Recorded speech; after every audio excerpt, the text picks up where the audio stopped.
What up, people? How's it going? How's all my pretty people doing, huh? Oh, yeah. Doom, doom, doom, doom, doom, doom, doom. Jimmy Dore. Jimmy Dore eats feces? No, I don't believe he's a cannibal. That's not true. How y'all doing? Beard is on point. Thank you. That's true. Can't top it. Can't beat it. Motherfucker. I think I could turn the music up a little more. Just a smidgen.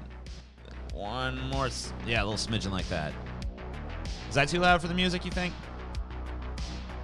Let me turn it down a little more. I don't know. It's hard to get that music exactly right. Yeah, right there. There we go. Good evening, Jamie. How doest thou? Oh, dear me. Oh.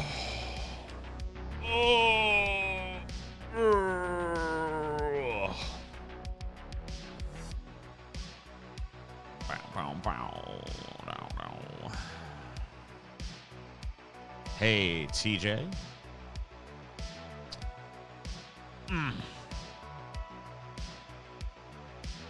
Jimmy Dore is a cobra. Don't compare Jimmy Dore with anybody that's not a piece of shit. Cobras are not necessarily pieces of shit. I know you might think he's a snake because he's like a long turd laid out across the asphalt, but not actually a snake. No. I'm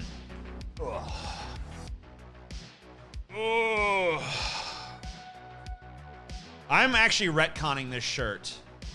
Paul is not the doomer, I'm the doomer. This is no longer a depiction of Paul. This is now officially a depiction of me. I know the eyes are very Paul-esque eyes, but it's just me when I just woke up. So, yeah, I'm retconning the shirt. My faith is gooder than your faith. My faith's gooder than your faith. My faith's quite as good as yours is. Can we just admit that no one on the internet is good faith? Can we just admit? Because, like, in order to be in good... My understanding of good faith is you have to go into a conversation being willing to change your mind. Like, open-mindedness. And, like, that's nobody. So, like, let's just get rid... It's a useless term. It applies to no one. We're all bad faith. How do you explain the projectile venom spit Jimmy Dore flung at Alex Jones, TJ? I think that was actually like, I don't know, because turds don't tend to spit. Maybe there was like a corn kernel caught in the turd and Alex Jones stepped on the turd and a little bit of corn juice came squirting out and landed on his head. That's the only thing I can think. Is that an admission that you're bad faith then? Kidding, obviously. Well, no, I mean, it is. No, I mean, I argue in bad faith all the time. I'm not willing to change my mind, especially not on the spot. Even if you pretty much prove me wrong, I'll continue to argue whatever point I believe in.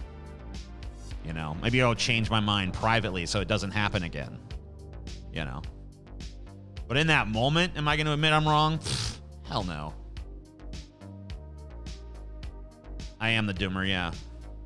I almost put myself in the garbage pile in the image here, but you know, I figured I haven't exactly been in the garbage pile yet. Not this particular garbage pile anyway, but now I will be. So maybe after I'm done with the stream, I'll add myself, because right now in the thumbnail I'm above the garbage pile, and I view that as me looking at the garbage pile, like contemplating joining it.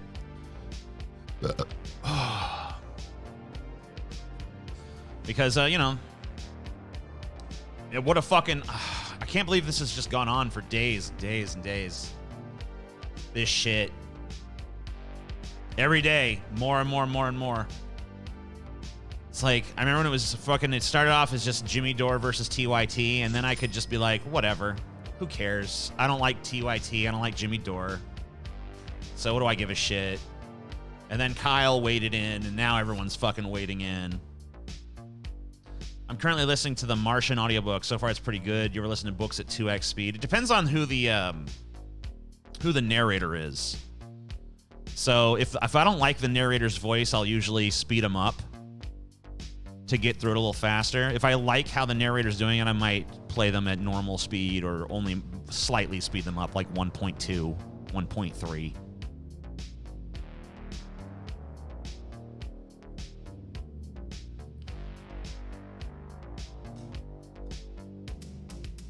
Kyle should have stayed out. Oh my God, yeah. Or better yet, just like he could have easily just made that first video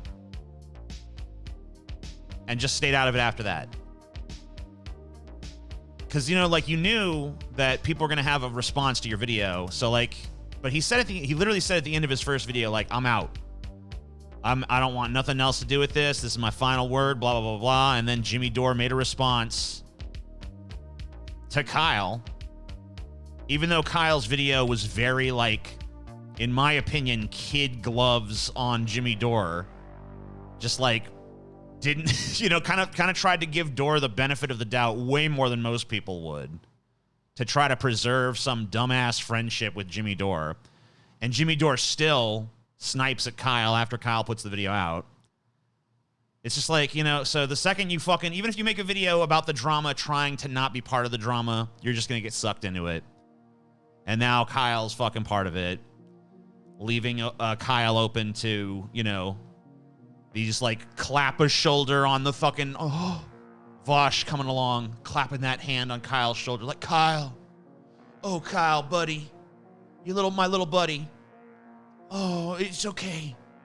Don't worry about me and Jimmy Dore, what he's doing. Don't worry about that.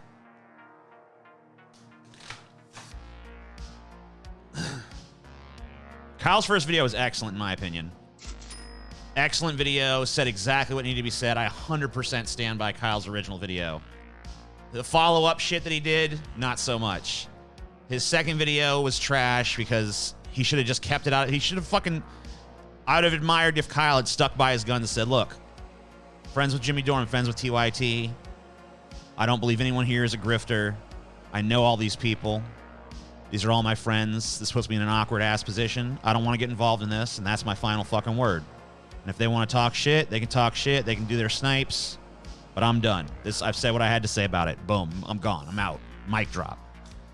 And then let Jimmy Dore go, Kyle Kalinske, you left out the fact that I was blackmailed. I was blackmailed. Wah, wah, wah. He was not blackmailed. Anyone who thinks he was blackmailed is lying to themselves. It's just fucking bullshit. I looked at the message. There's no fucking blackmail there. Because there was no... If it was blackmail, it'd be like, Jimmy Dore, you better treat us right here at TYT or else we're going to release this shit about you. But there was none of that. It was just like, hey, Jimmy, I'm going to fucking start talking this shit about you. Just letting you know. Putting you on notice, bitch. And who cares? Because you know what? No one even gives a fuck. The shit that Jimmy Dore said about Anna Kasparian is not even sexual harassment in the first place. So who even gives a shit? Why has this big deal been made about this? It was Kyle's own audience who called that out. I'm part of Kyle's audience. I didn't call out shit. And that's because Kyle has cross audience with Jimmy Dore. And Jimmy Dore audience is a bunch of sycophants. Like, more than anyone else on YouTube. I understand that everyone's got sycophants. There's Tajicophants and polishers, and Kyle Kalinski's got his own sycophants, I'm sure. But Jimmy Dore, for whatever reason, inspires a particularly rabid fan base that will jump down anyone's throat if they dare to, like, even step a tiny little toe out of the Jimmy Dore line.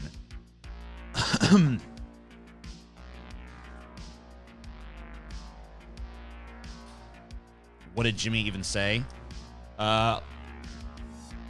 Basically just the like, I was blackmailed, and Kyle didn't mention that part. He wasn't blackmailed, so it doesn't really hold up. Jimmy Dore has a cult following.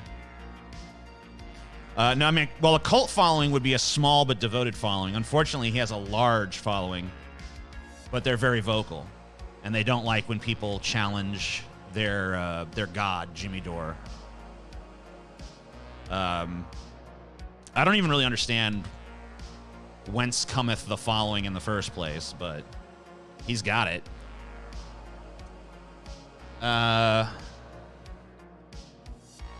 The Dore grift. What's implicit blackmail to you? Implicit blackmail would be if she said that he better shut up about her, or she was going to say something. It's not saying, hey, I'm going to start talking about all this stuff that you did. So, yeah, not blackmail. Saying, hey, I'm going to start talking shit about you is not blackmail. Do you know that Jimmy Dore is married to his co-host? I don't care. Are you actually invested in this drama, or are you discussing it because people want you to discuss it? Do you have a horse in this race? I don't have any horse in this race. My horse in this race is basically that this is a festering garbage fire, and I just figure I can get some views out of it maybe if I talk about it a little. So yeah, that's pretty much my horse. Like when she said he was running his mouth in the message. Yeah. Like what? Wait, hold on, what?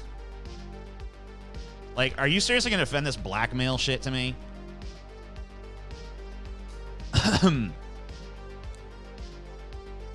Let's go look at the message.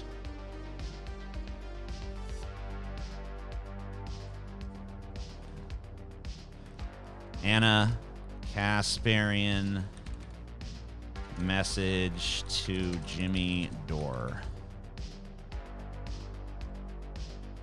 Let's see. Is there a screen cap here? Here it is. Here it is.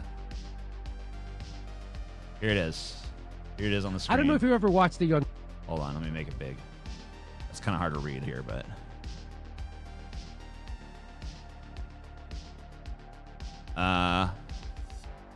Turks. I'm sure you remember when you constantly made inappropriate comments about how sexy you found me at work, and even felt the need to ask me where I shop for jeans so you can buy a pair for your wife so she dresses better. That was followed by an apology card you wrote me for the degrading something I've been holding back, letting you run your mouth nonstop as if you're some sort of warrior for the good in the world. That's going to change. There's no implicit fucking blackmail there. Where is it? Is there another part of the fucking message that I haven't seen before? Because there's nothing in there that implies blackmail.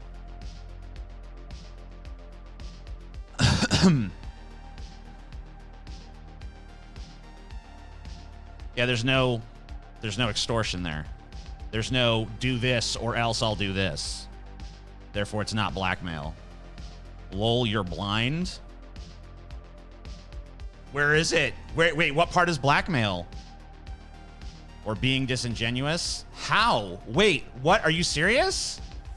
What part of that is... Wait, I showed the fucking message. I read it in its entirety.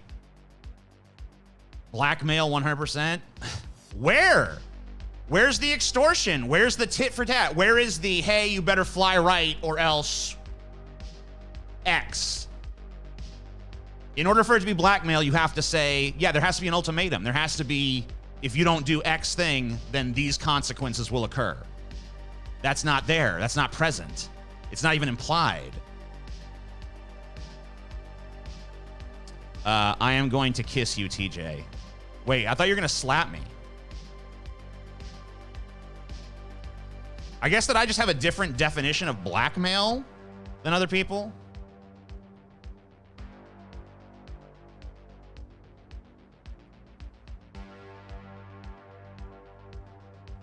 There are more details to just that message. Well, people are saying that that message alone, the portion I just read, contains blackmail. It doesn't. Paul is right. Talk to Paul. All right, fine.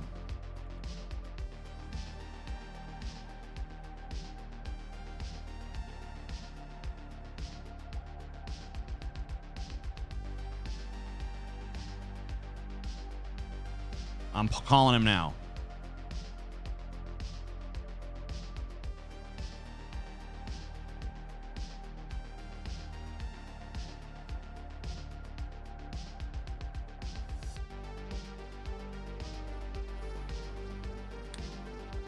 T-Gay. Also, hold on. Also, clips of Jimmy making fun of Anna for her news skirt months prior to this. Not exactly good blackmail if he's already talked about it publicly.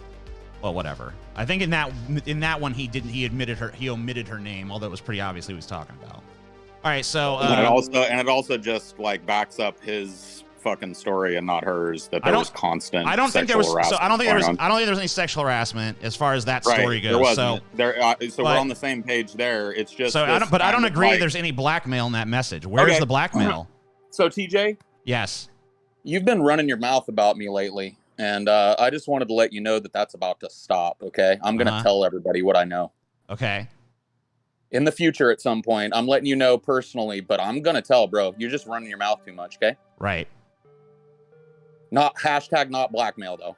That's not blackmail. That's you give. That's a threat. Fucking How's that blackmail? That's a threat. That's not blackmail. How's it blackmail? Be a shame if something happened to your sweet old mom if you about this. Yeah, but there's no if blah blah blah blah blah. It's just hey, I'm gonna start talking shit about where's the if? No, where's the extortion portion? You've been running your mouth, and now that's going to stop. I'm gonna tell what I know about you, but she didn't. She sent him a DM about it. Right. That's blackmail. How? Had she just gone on her show and said Jimmy Dore fucking sexually harassed me, it wouldn't be blackmail because there was no attempt for her to silence him first. if you plan on saying that someone sexually harassed, there was clear intent behind her message. If you plan on saying, if you plan on talking some shit about somebody, but you tell them beforehand, that's automatically blackmail. No. If you tell them beforehand and include the reason that you're about to tell everybody, which is you've been running your mouth lately, then the blackmail is implicit because you've sent them a message, but you haven't done it yet. Well, which means that if you had said, but there was nothing, but there was no line like that. If she had said, "Hey," there doesn't have to be. I disagree. There totally has to be that. There has to be. You better stop running your mouth, or else I'm going to do X. There doesn't. No, there doesn't. That's called a threat. That's called an explicit blackmail threat. You need to look up like law precedent about this, bro. If law that's not precedent? Blackmail, yeah. All right. If that's not blackmail, then lots of people have been fucking prosecuted for not blackmail and found guilty of it. All right. So give me a legal example of a case. Then. I don't know. Go look it up, bro. I have to look it up? Yes. You're the one saying it's not fucking blackmail. Opinion. Blackmail is surprisingly hard to define is the first result when I search for explicit blackmail. Okay. Read that. I can't. It's on the Washington Post. They want to charge me money. All right, okay, implicit extortion. Here's another fucking article. Yep. All right. RL agents are supposed to be... Wait, so in this post, I describe a pattern of behavior I call implicit extortion. RL agents... Does that mean real estate agents?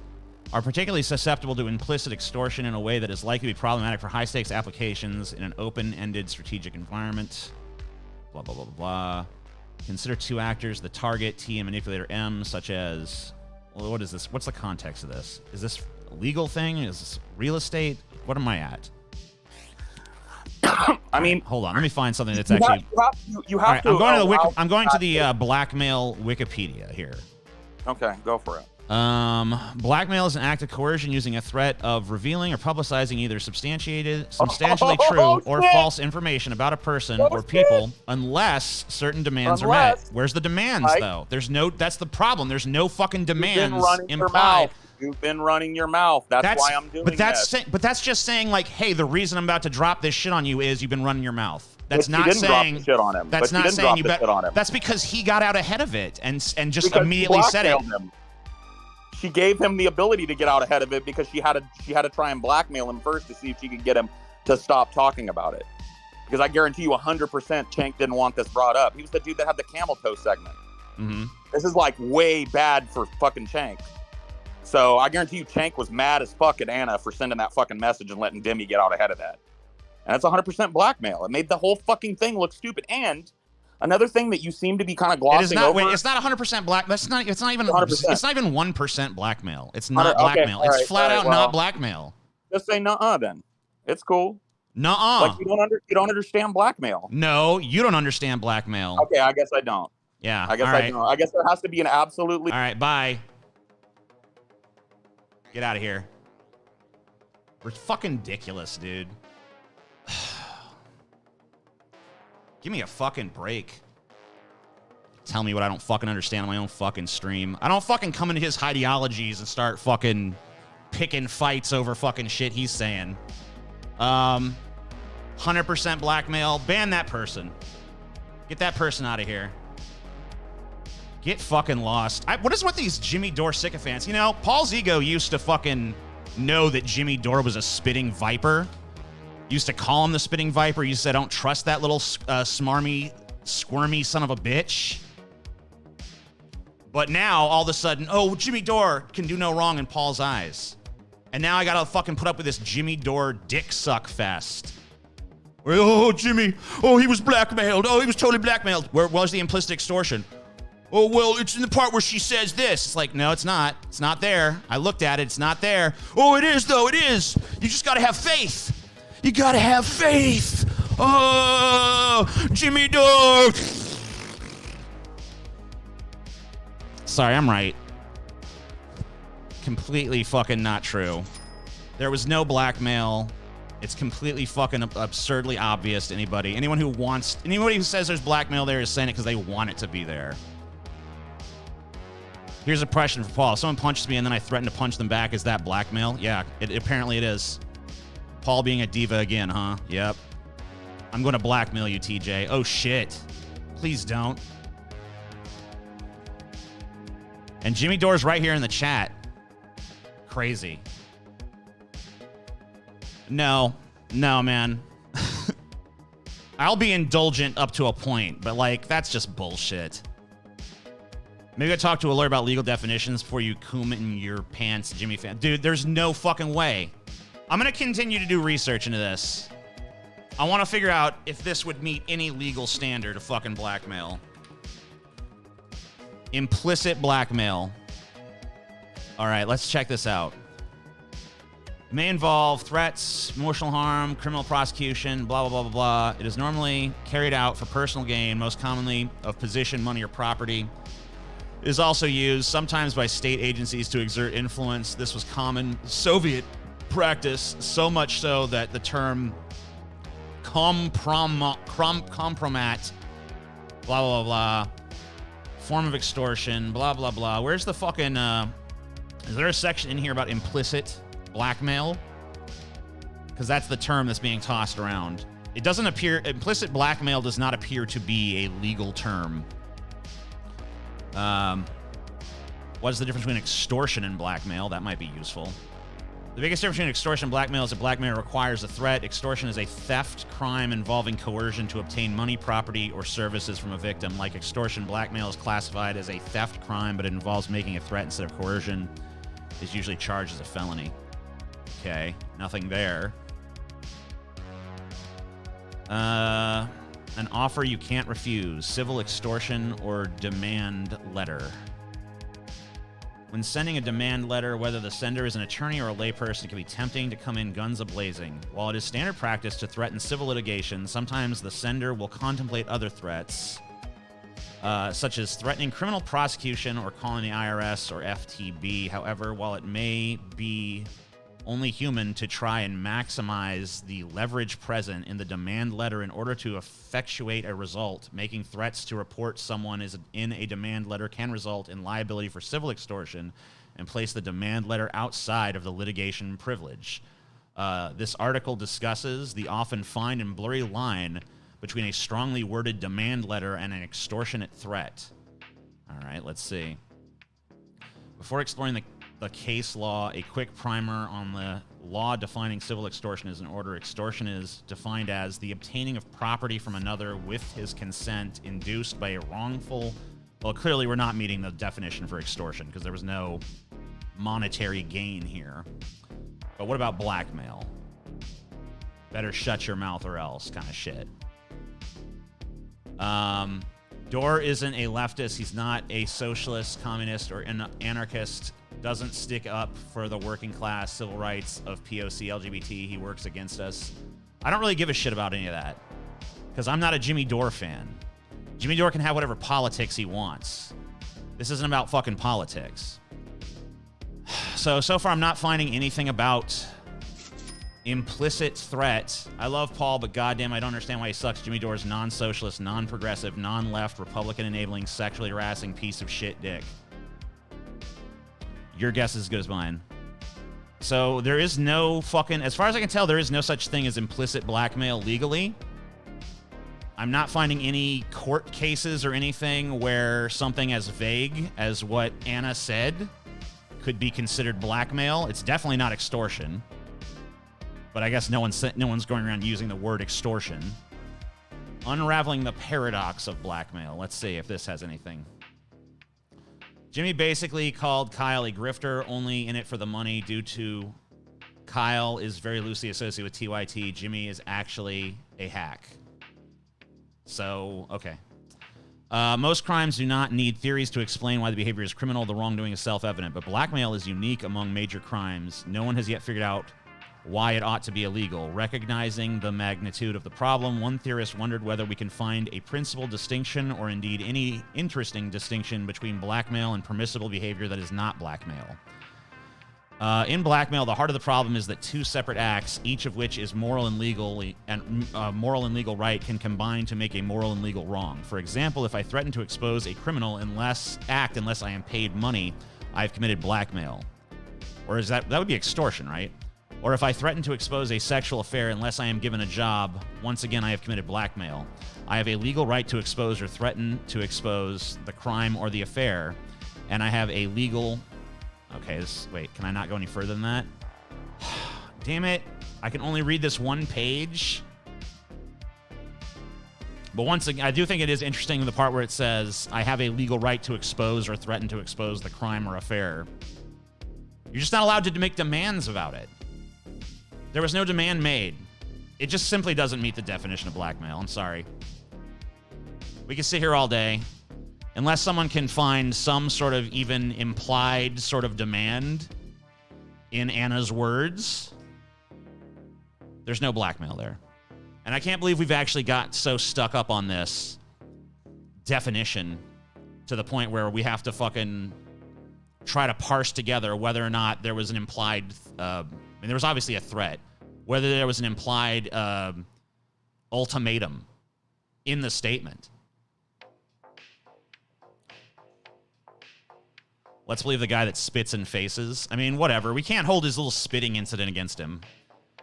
I'm willing to fucking be charitable enough to Jimmy Dore to say, you know what? At the end of the day, I don't view what he did as sexual harassment. If I walked into a newsroom and I saw, a coworker's ass hanging out and I made a comment about it and everybody laughed, I would not want that to be fucking someone come back later and try to frame that as sexual harassment. Or the other thing about like the pants, like, hey, where do you get your pants? I'd like my wife to get my wife some pants like that. That is not sexual harassment. So, I mean, like, it's pretty silly fucking shit anyway. But apparently there are people out there who view that as like sexual harassment.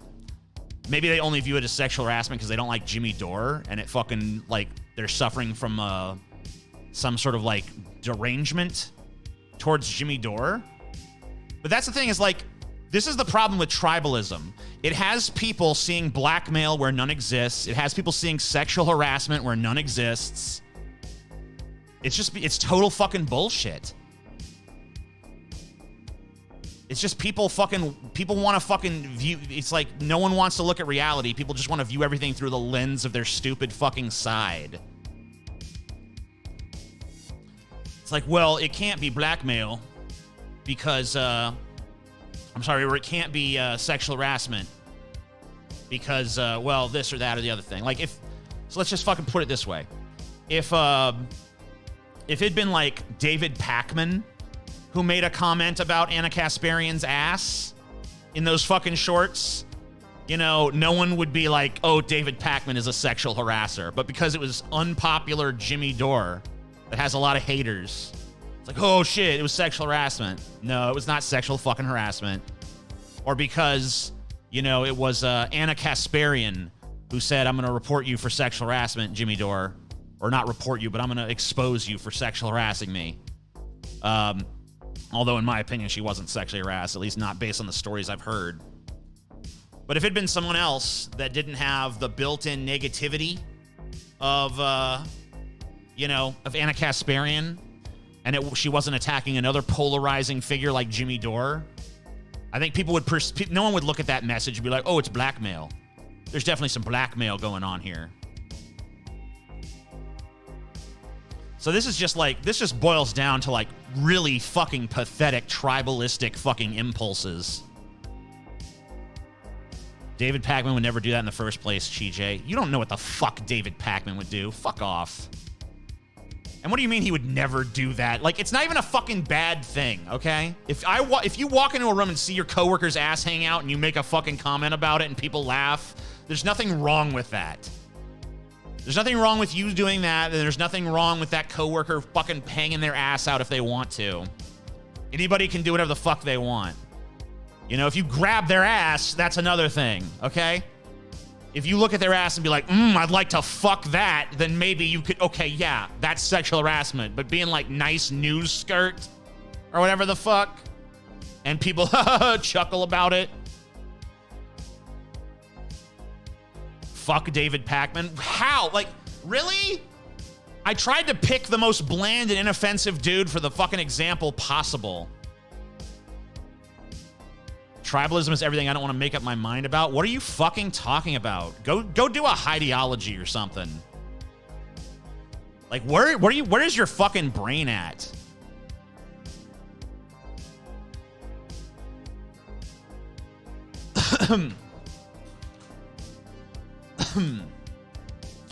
I think it's weird to comment on other people's bodies randomly. It's not. It's not. People comment on people's bodies all the time. A fat person walks into Walmart, everyone laughs at them. You know? A fucking scrawny, I was in the back of a line and there was like a super scrawny person right ahead of me, like had like arms that were like this thin. Everyone was talking about, whispering about the emaciated person. People comment on each other's bodies all the time. I'm super tall. People gawk at me because I'm tall. They probably gawk at my big man tits too. You started a drama stream, but don't want to talk about drama? I'm talking about it, aren't I? But the problem is that I do a show with you, so I can't fucking just cut loose on your ass. So I don't want to fucking damage our business fucking relationship or our personal friendship. But I guess you want to fucking take a page out of the Jimmy Dore playbook and just say fuck that because drama is the highest good, right?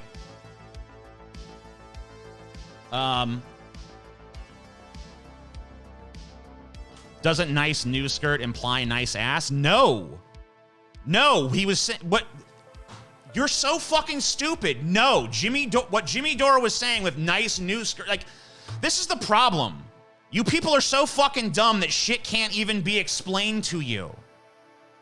Nice news skirt, what is implied, the implication of that statement is that skirt's not appropriate for a newsroom. By the way, he's an asshole for saying it. Because she can wear whatever skirt in the newsroom she wants. She can do the news fucking butt-ass naked for all I give a shit. But if he wants to have, in his personal definition of like, I think this is inappropriate attire for the workplace, if he wants to hold that opinion, that's fine. He can have the fucking opinion, and he can make it known if he wants to.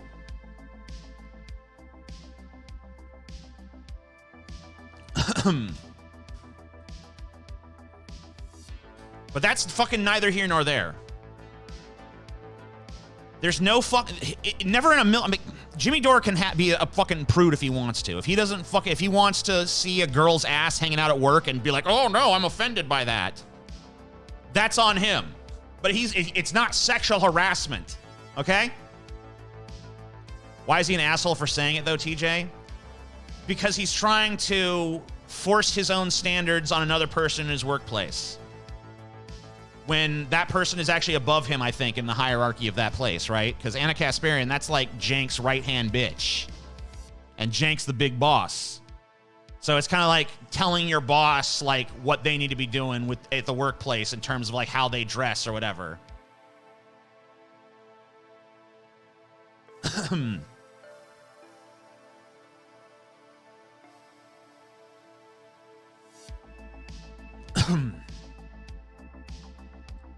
The TJ cycle? What cycle?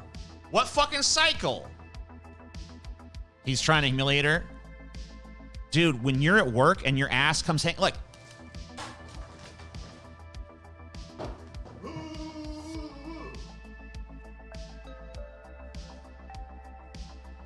you don't think people comment about that? When your ass comes bobbling out of your fucking pants, people are gonna make fun of you. No shit. When your ass comes bobbling out of your fucking pants and starts shaking in people's face, someone's gonna fucking make fun of your ass, all right? Give me a break.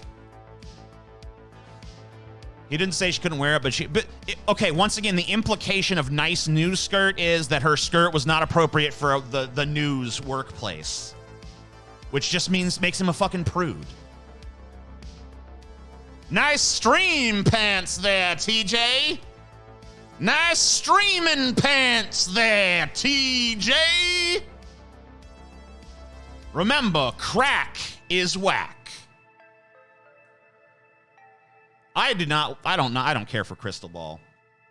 You know, I didn't even get to fucking my problem with Kyle and all this. So, the problem with Kyle is, don't be a pussy, all right? If you're going to come out and make a video that says, I'm stepping out, I'm not going to be a part of this drama,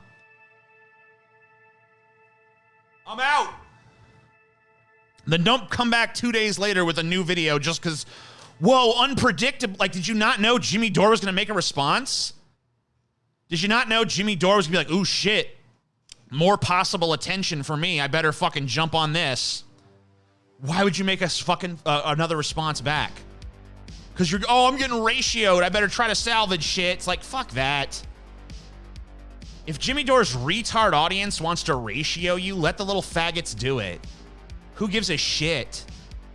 Jimmy Dore's audience is fucking stupid. Like, why do we care so much in this whole online space about what the dumbest members of it fucking think? Like, I posted a fucking tweet yesterday that said murder is a victimless crime, and like literally a bunch of people actually got upset about it. And then I was like, guys, it's a joke. They're like, oh, I see. Pretend, oh, they posted that comic where the guy's like, I'm gonna pretend to be a retard. And everyone's like, get out of here, retard. And then they're like, ha, I tricked you. I'm not actually retarded. It's like, I wasn't even trying to do that. I was making a joke about how murder is a victimless crime because all the victims are dead. That's the fucking joke. But because there was like a gigantic chunk of people too stupid to get it, and they all like, so should I have backed down because a bunch of stupid people didn't get it? Being ratioed oftentimes just means that you pissed off a big fucking hive of stupid people. So let them ratio you. You wear it as a badge of honor, man.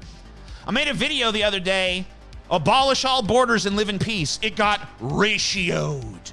A lot of people didn't like it. You think I gave even like 1/17 of a shit? Of course not, because I know the people who didn't like it are just, they're fucking stupid. They're fucking stupid. Why do we have to fucking concern ourselves with the opinions of the stupid? People who watch Jimmy Dore are stupid. People who take Jimmy Dore seriously are stupid. Why are you capitulating them, Kyle? Why are you being so weak on this issue, Kyle? So there's my problem with him. My problem with Vosh in this situation, Vosh coming to Kyle and being like, listen, Kyle, I'm your buddy and I'm gonna tell you Jimmy Dore's not treating you like a friend like right now, Kyle. It's like, are you Kyle's friend? Are you a friend of Kyle's to be telling him this? And if so, maybe you could tell him privately. Or maybe that would be blackmail if you told him privately. I don't know. Apparently, telling anyone, criticizing someone privately is now blackmail. Whole thing is just a clusterfuck. That's why all this is just garbage. That's why I depicted the whole fucking exchange as just like a giant festering pile of trash.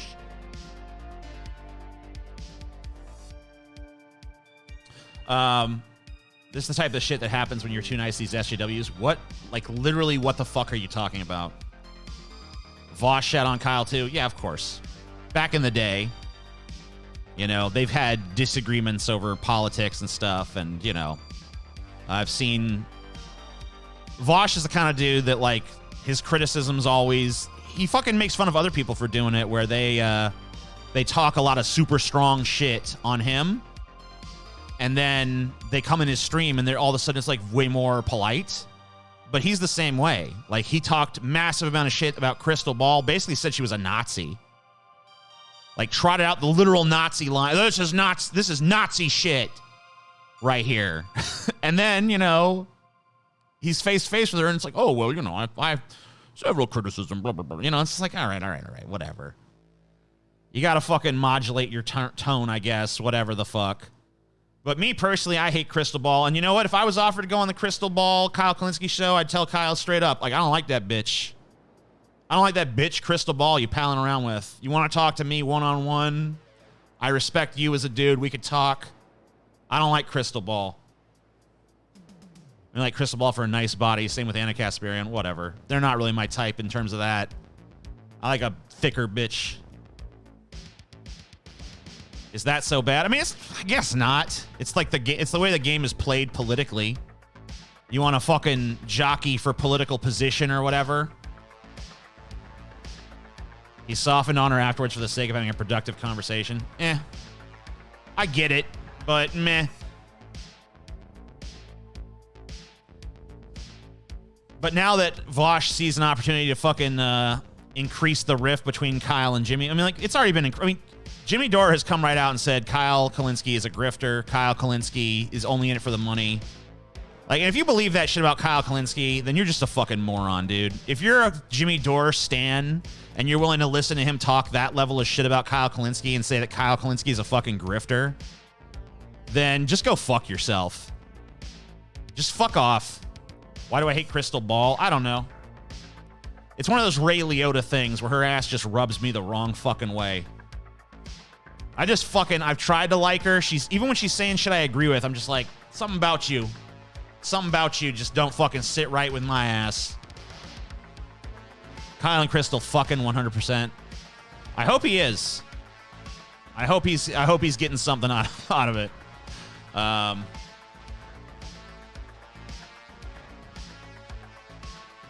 What are my criticisms of Crystal? I don't like her. I don't have any criticisms. I don't have criticisms. I just don't like her. Is that okay? Can I just not like somebody? I'm not out here trying to convince anyone else not to like her ass. If you want to like her, be my fucking guest. I personally just don't. She unfollowed me because I talked shit about her. I saw she was following me and I started tweeting fucking shit against her, and then she unfollowed me. You know what? I don't even fucking think Jimmy Dore is a fucking grifter. I just think he's a shitbag. I don't even like the term grifter in the first place, because whether someone is a grifter is like the most inconsequential shit. Because, you know, when it comes down to it, like, the only person I can tell you I 100% believe is a grifter is fucking Dave Rubin. I think Dave Rubin is 100% a fucking grifter. But everyone else, I mean, but I don't even care about him, because, like, look, whatever the fucking person says in the public sphere, you say what you say. Whether you're saying it for money or you're saying it because you believe it, it doesn't really make a whole lot of difference, because the fact is you're saying it. You're saying it in a fucking public space. Rolling a joint in your honor. Hope you're doing well. Thank you. Show me the as again. I will. You're a grifter, TJ. I mean, there's probably shit that I am a grifter on. I've definitely, I mean, maybe not even really so much now, but like definitely there's been times in the past where I've been like, I'll grift a little money out of this crowd. Because why the fuck not? It's not that hard to do. Oh yeah, Milo, yeah, for sure. I know, TJ, I'm not trying to use the term, but I do actually believe, based on what I've seen, that Jimmy doesn't believe a word he says. Maybe not. I don't really give a shit if he does or not. Jimmy Dore is not really the issue. The issue is the people who fucking follow Jimmy Dore. Because this is what, look, this is what it's wrought, okay? This is what it has wrought. All of this entire pile of garbage that we're trying to sift through right now is all his doing. It's 100% on him. Like, that much is clear to me. Like, this entire pile of garbage, like, when I shouldn't have drawn him as the pile of garbage. I should have drawn him driving the fucking garbage truck and just dumping it on fucking leftist discourse. Because now, instead of talking about issues of substance, we're talking about a fucking pitiful feud between a bunch of fucking pay attention to me internet people. Meanwhile, the fucking world is burning. The fucking ocean was on fire a few days ago. I don't even know if that got fucking resolved. Is that still happening? The planet's fucked. The people are fucked. You know, we're facing real fucking problems of substance, and everybody's talking about Jimmy Dore and TYT and Kyle Kalinske and da-da-da. Yes, and even me too. Me too. I'm not saying we can only talk about issues of substance, but it's like this has monopolized the conversation in the online left for days and days and weeks and weeks. To the point where it's like, Jesus fucking Christ.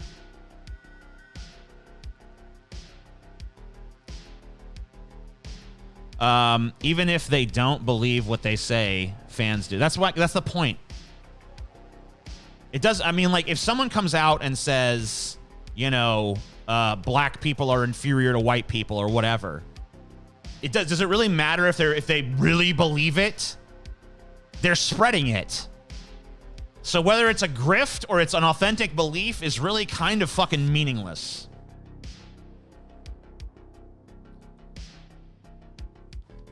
TJ is the only internet person you should. I'm not trying to fucking say that, okay? I'm not saying like, wow, I'm the one to listen to, because I'm not an expert in fucking anything. I'm just a fucking guy. I'm just a loud-mouthed fucking angry asshole online, all right? I'm willing to accept that position, so, you know, consider my words as that. Put them in the context of that. The people who really are trying to do this self-important bullshit is like the TYTs and the Jimmy Dores and shit, where it's like, whoa, we're like, they all want to be the fucking tip of the spear, don't they? They all want to be the tip of the fucking progressive lefty fucking spear, and they're going to tell us what the real leftism is about. And it's all bullshit. Biden give Russia its natural gas pipeline, but shut down the Keystone. Did Biden get, I mean, like, I'm not going to be mad at him for shutting down the Keystone pipeline. I don't agree with the Keystone pipeline. I don't agree with Russia having a pipeline either, though, but I don't know how did he give it to them? You literally have the best I hate everyone monologues on the internet. Never change. I don't hate everyone, though. See, this is the problem. I don't hate everyone. That's the issue here, is that I feel like everybody involved in this, even Jimmy Dore, could be doing something better than this with their fucking time. As much as I don't like Jimmy fucking Dore, there have been times when I've watched Jimmy Dore content and been like, well, I don't really disagree with him on any of that. He could be using his time better. TYT could be using their time better. Kyle Kalinske could be using his time better. Every single person involved in this could be using their time better. But you know what? Look, I understand there's drama and there's beef and all this shit, but like, hasn't this gone on long enough? How many fucking weeks are we on now of being subjected to this tedious bullshit? Like, who really gives a fuck? Jimmy Dore is 100% right. Okay, but really, who gives a fuck? TYT's 100% right. Okay, fine, but really, who gives a fuck? I don't give a fuck. If Jimmy Dore went into that fucking office building every day and squeezed up on Anna Kasparian's ass and was like, hey, fucking you stupid loopy bitch, how's about we go in the broom closet and you suck my fucking cock, huh? And he was just the most disgusting, misogynistic, fucking sexual harassing pig on the face of the earth. What does that really mean to you and me at the end of the fucking day? What does that mean to the working people of this fucking country? What does that mean to our fucking environment? It doesn't mean shit. Shit. Shit. And what if she really did? Oh, she blackmailed him. She fucking blackmailed him. She fucking... Does that really mean anything to anybody? This is just a distraction. This is nothing but a fucking distraction. This is nothing but a whoa, let's pay attention to this. Because we feel powerless in the matters that are of actual consequence. So let's fucking just muck around in this for fucking 3 weeks, 4 weeks, however long this shit's been going on.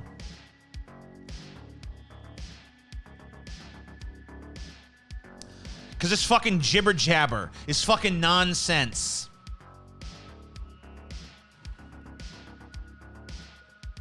If that were true, it mean Jimmy shouldn't have a platform. No, I don't agree with you. I don't agree with you. Everybody should have a platform. Fuck off. Should I say you shouldn't have a platform because you're a pervert because you changed your sex or whatever? Because there's plenty of people who think that way. You're a sex pervert. You're trying to change your gender. You shouldn't have a platform. Fuck off with that. Suck a fucking cock, Jamie. Quit trying to deplatform fucking people you don't like. I don't care if someone's a fucking goddamn cannibal rapist from fucking hell. I still want to hear what they have to say. Hi, TJ. Hi, Mr. Naughty Priest. How you doing?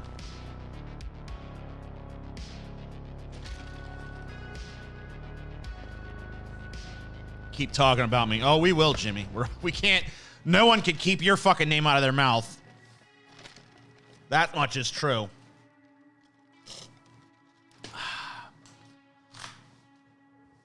The consequence of sexual harassment should be you lose that fucking job.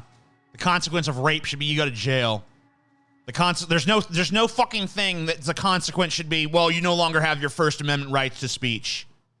We're now revoking your right to have an opinion or to fucking weigh in on things. That is the punishment for no crime. Suck a dick. Suck a big fat hog, motherfucker.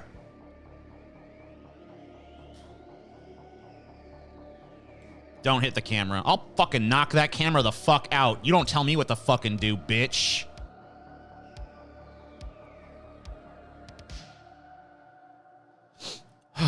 People argue some people are too dangerous to talk or whatever. Bullshit. Give me that danger. I want to know what Hitler fucking said. I want to know what Charlie Manson fucking said.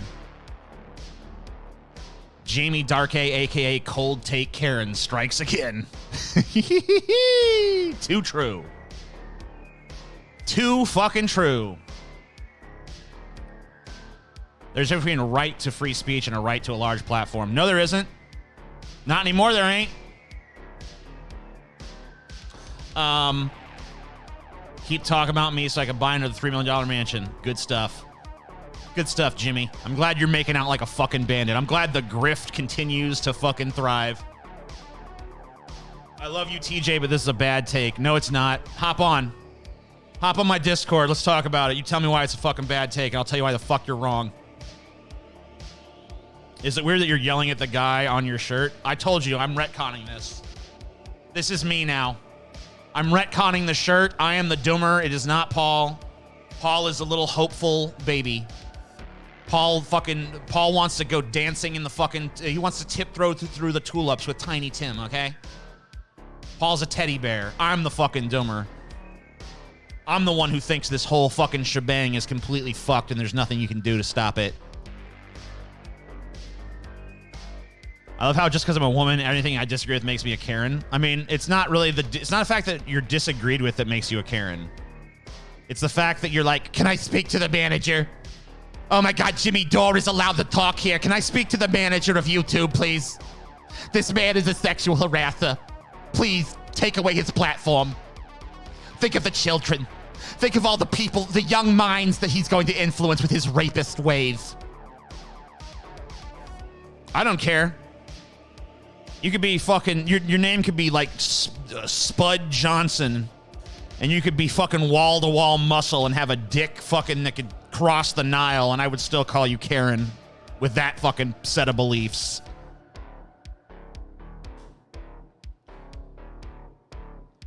I love the music, TJ. Good. I love you.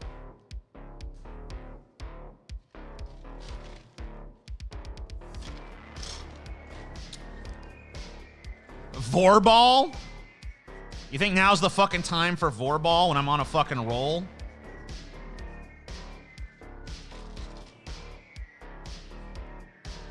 Lol, okay, TJ. Yeah, you damn right. TJ's voice is off the charts. Hell yeah. Yeah, we'll call you Cold Take Kathy instead. There you go. Then you don't have to be offended no more. By the way, so just because I'm a woman, you're gonna disperse me with Karen is a very Karen thing to say. I'm genuinely not. Call me what you want. I'm just saying it's dumb and lazy. Yeah, dumb, lazy, and accurate. Ban him? Are you misgendering someone in my fucking chat, bitch? You think that's allowed just because I'm fucking being mad at them? Get lost.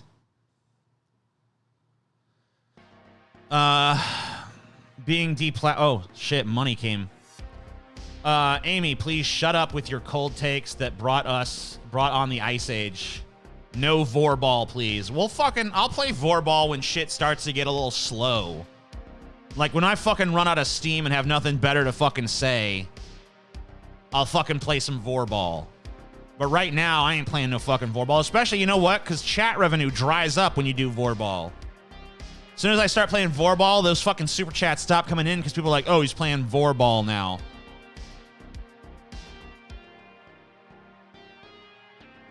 Hurt the people you're mad at? What are you talking about? I don't want to hurt anybody.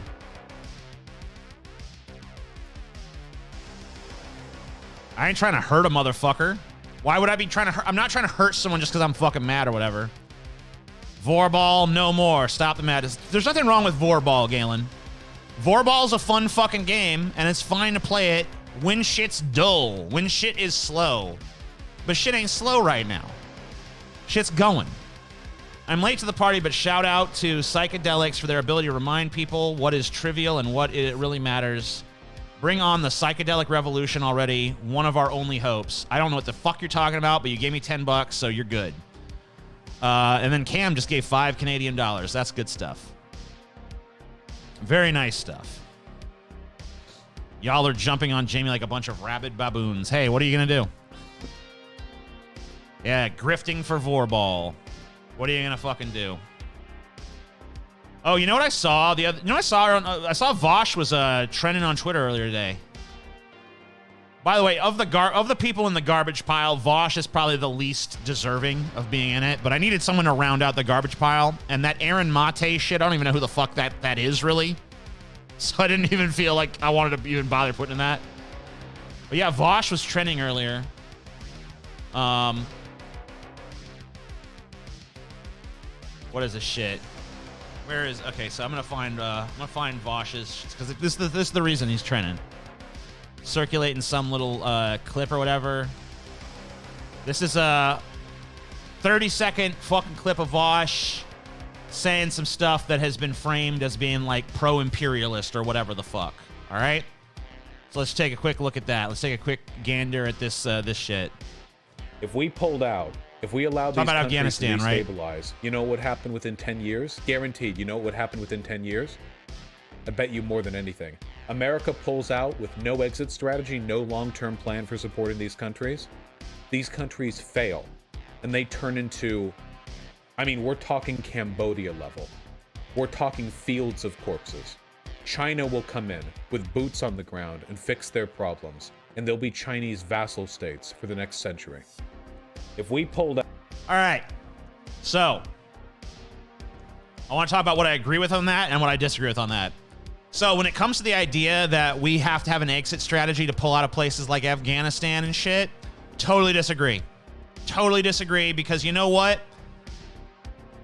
When we fucking stuck our dick in those countries, we were sticking our dick in the beehive, okay? And every day that we keep our dick in the beehive, our dick gets stung more and more by more and more bees, okay? And, you know, is it true? Now the hive has kind of grown around our dick. So when we pull out that dick, the hive will fall to chaos. That's true. But you know what? At some point, you got to rip that fucking Band-Aid off, okay? And I don't know what kind of... There's no exit strategy.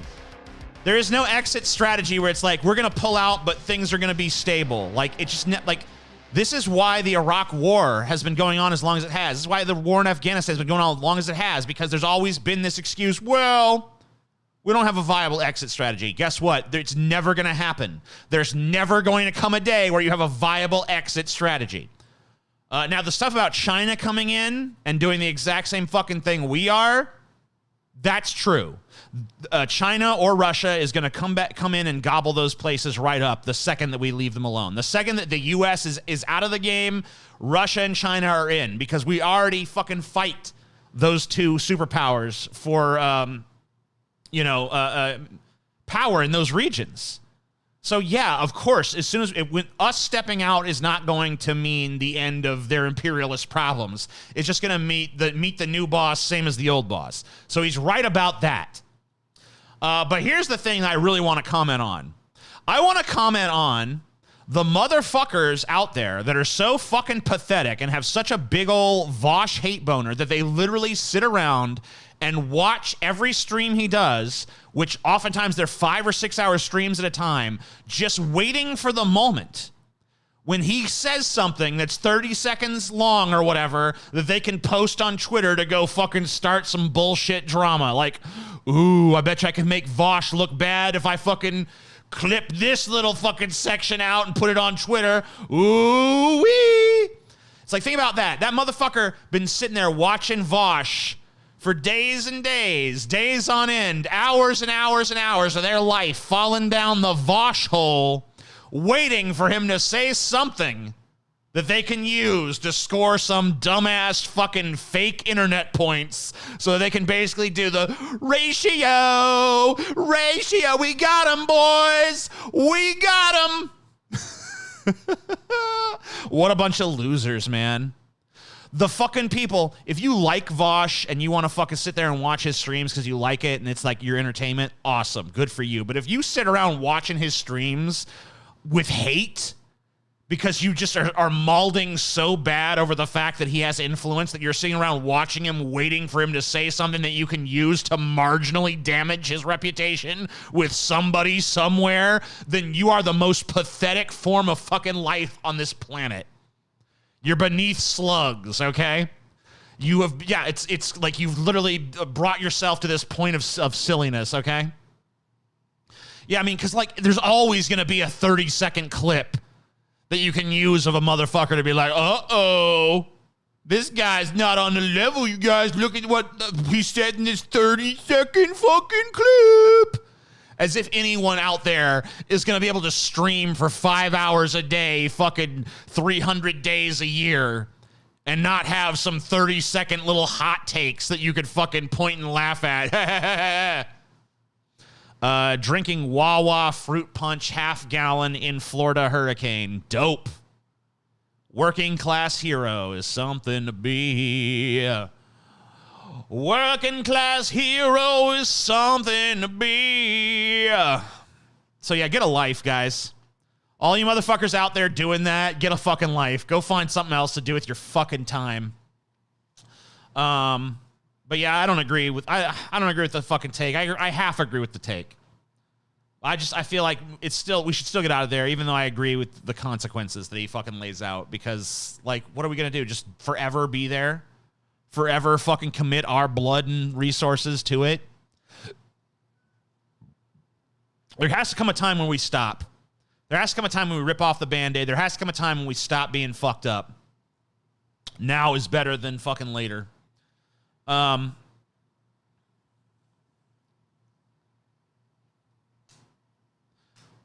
Working class hero is something. I want to fucking karaoke that.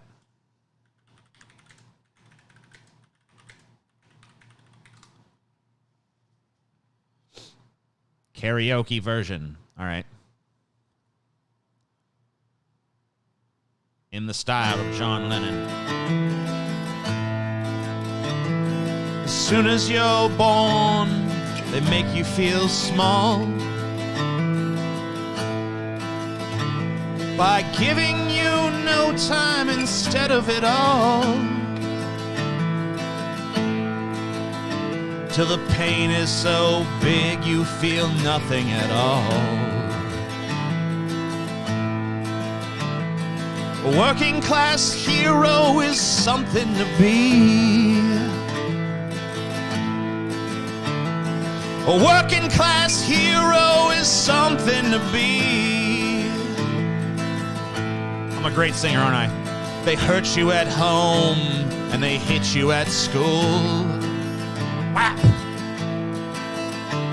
They hate you if you're clever and they despise a fool. Till you're so fucking crazy you can't follow their rules. A working class hero is something to be. A working class hero is something to be. When they've tortured and scared you for 20-odd years, then they expect you to pick a career. When you can't really function, you're so full of fear. Working class hero, something to be. Working class hero is something to be. Keep you doped with religion and sex and TV. And you think you're so clever and classless and free. But you're still fucking peasants as far as I can see. A working class hero is something to be. A working class hero is something to be. Now listen, there's room at the top. They are telling you still. But first you must learn how to smile as you kill. If you wanna be just like the folks on the hill. A working class hero is something to be.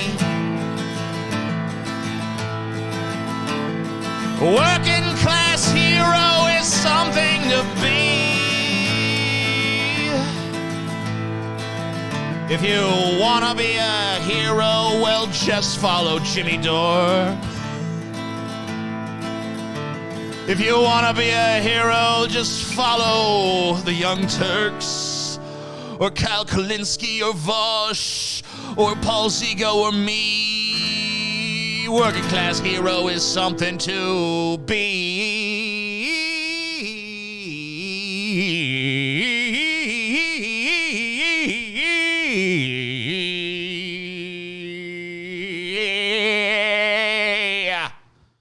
Amazing. You feel the pain of the working class hero? Working class hero is something to be. Now shut up and keep talking about me. Thanks, Jimmy. Oh, you're so good, Jimmy Dore. You so good. You're such a good little Jimmy. Love you, Jimmy. You're so smart. You're so fucking smart. Oh, Jimmy Dore, you're so fucking smart. You're Expressiveness. What's this? Her strange tics. Who's going here? Her strange, what's happening? Fucking like habit Drummer? of smiling and laughing at everything like she's a Jack in the Box. Who's he talking about? Out of the box.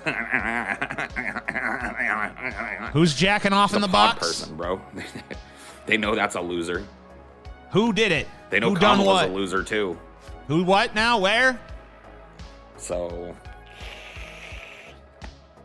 hope there's some like real hot neolib waiting in the wings.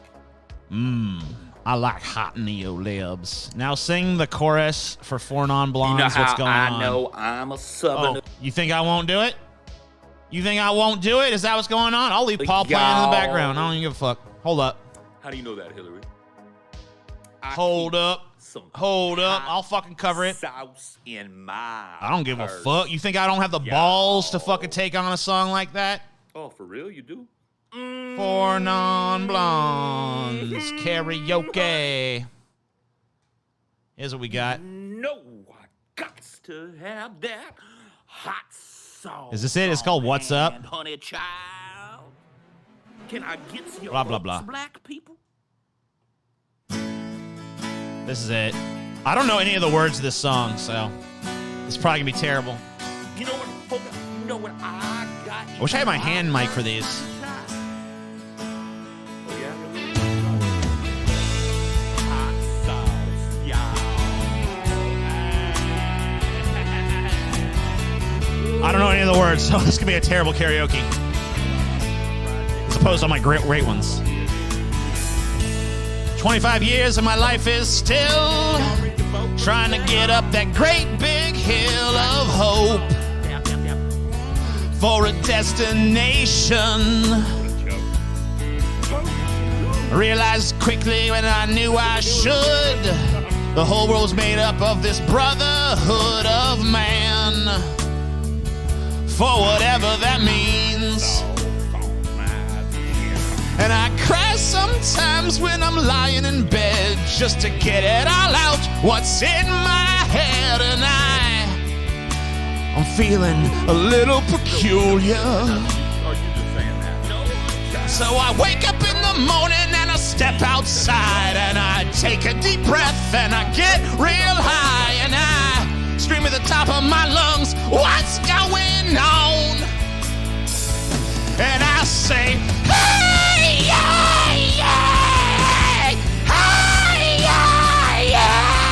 I said, hey, what's going on? And I said,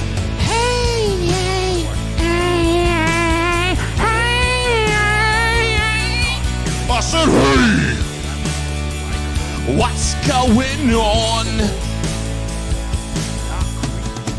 Apparently I'm supposed to do some oohs here. Ooh, yep.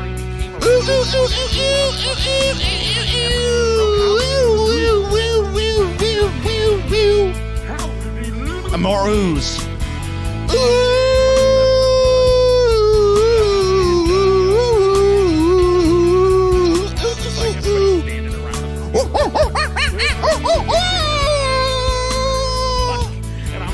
And I try. Oh my God, do I try? I try all the time in this institution. And I pray. Oh my God, do I pray? I pray every single day for revolution.